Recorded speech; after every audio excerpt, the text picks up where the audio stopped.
You know, this has been one of the best first dates ever. I had such a good time with you tonight. I had a really good time with you too, beautiful. I know, right? You're like an open book. I like the fact that I feel like I can talk to you about anything. Ask me anything. I can? Okay.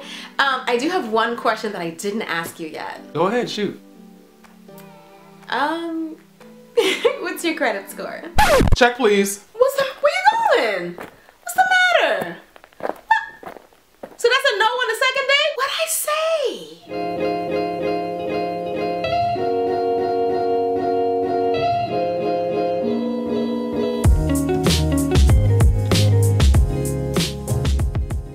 Hello and welcome back to my channel. It's your girl Sean and I am back for another video. Today I'm going to be doing another dating tips video. If you missed my last one, I'll be sure to link it on the screen and also below so you guys can check that out. In case you guys missed it, I'm actually a dating coach. I've written 2 books on dating. The first one is called The Dating Game, How to Find Yourself While Looking for Mr. Right, and my second book on dating is called Breaking the Man Code, The Key to Unlocking His Heart. And of course I do dating advice videos and all of that, but today this video is going to be about giving you guys dating tips when it comes to how do you talk about money when you're in a relationship or when you're dating. A lot of people feel like talking about money on a first date is taboo. I agree with that, but there's ways around that we're going to talk about in this video as well. And also, do you feel like somebody having bad credit is a deal breaker? We're going to discuss all of that in this video. So what sparked this whole conversation was an article that I saw in the New York Post where there was this single young woman, attractive single young woman, who had a credit score of an 800.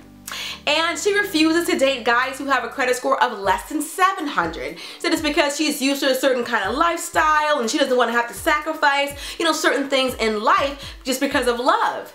And I posted that on my Instagram and asked you guys what you thought, and quite a few of you disagreed with that whole idea of, you know, credit score being a deal breaker. And I disagree with it too. I definitely feel like credit is something that you can work on, that you can build. So do I think that bad credit is an automatic deal breaker? Absolutely not. There are so many legitimate reasons why somebody can have some issues with their credit. It could be a recent divorce. It could be, you know, maybe they fell ill and built up a bunch of debt by being in the hospital with the medical bills, or, you know, maybe they have a bunch of student loans while they were trying to pursue their education, becoming a doctor or a lawyer. You don't throw the whole man away for an issue that you can actually fix and resolve. A lot of people do that. You can overlook a lot of really good men by being that picky. Now, if the person is still engaging in all the bad, you know, behavior that they did to get the credit in bad shape in the first place, then maybe you want to consider it, okay? Clearly he hasn't changed, he hasn't grown, he hasn't matured, he's still not fiscally responsible.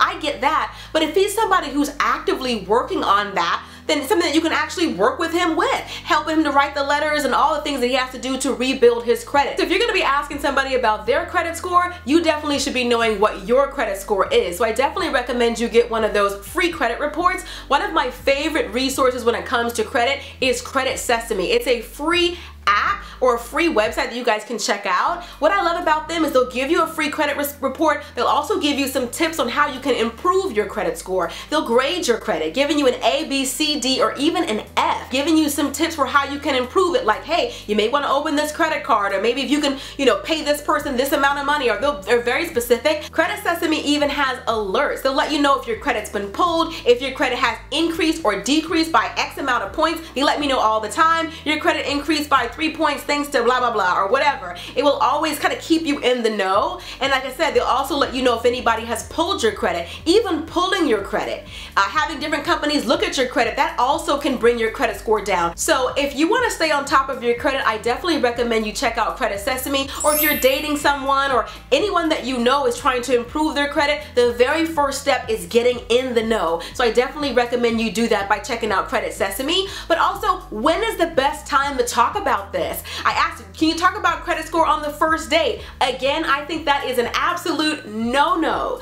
But you don't have to talk about it to get an idea about how he feels about money. What about the car he drives, how he dresses, his living situation? For example, if he lives at home with his mother, is that because he's bad with money and that's the only way he can afford to have a roof over his head? Or is he saving up for the apartment of his dreams?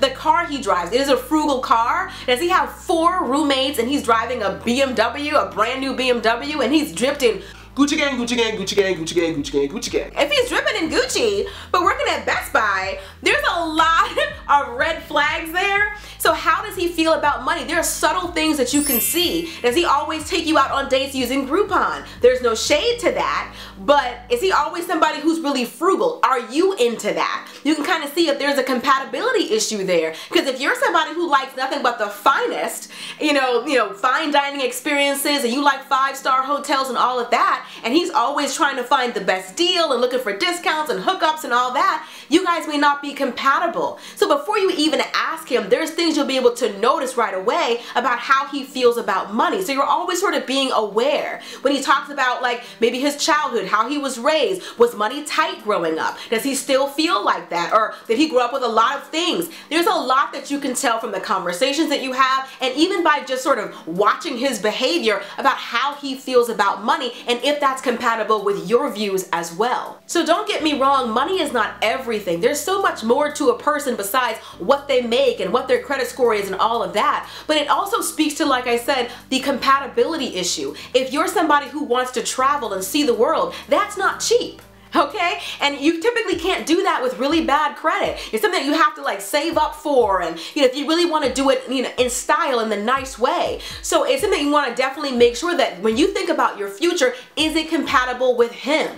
If he's thinking, hey, you know, my ultimate vacation is to go to Vegas, and you're like, my ultimate vacation is to go to Venice, it's like a totally different experience. And so the longer you're in a relationship, we start talking about serious issues, I definitely think that money and his credit score should come into play. Is it a first date conversation? No, maybe not even second or third date. But when you realize that you're getting more serious in the relationship, if you start talking about marriage or children or your future together, that's a great time to start bringing it up. You never want to be in a relationship where you don't feel comfortable having these serious conversations with your partner. So you're definitely, it's something that you have to sort of build it up. It's a slow build. But like I said, even before you have that conversation, there's a lot that you can tell about how he carries himself, how he dresses, what he drives, what he does. A lot of like subtle clues that you can see and even hear by talking to him about how he feels about money. But you definitely want to make sure that how he views money and how you view money is pretty close to the same, or you're going to be like a lot of people who break up because of money. Money is one of the #1 reasons why people get divorced. So you don't want to be going into a relationship seeing all the red flags, seeing all the signs, seeing that you're financially incompatible, overlooking all of that just to get married and have it all end for something that you could have seen from the first date.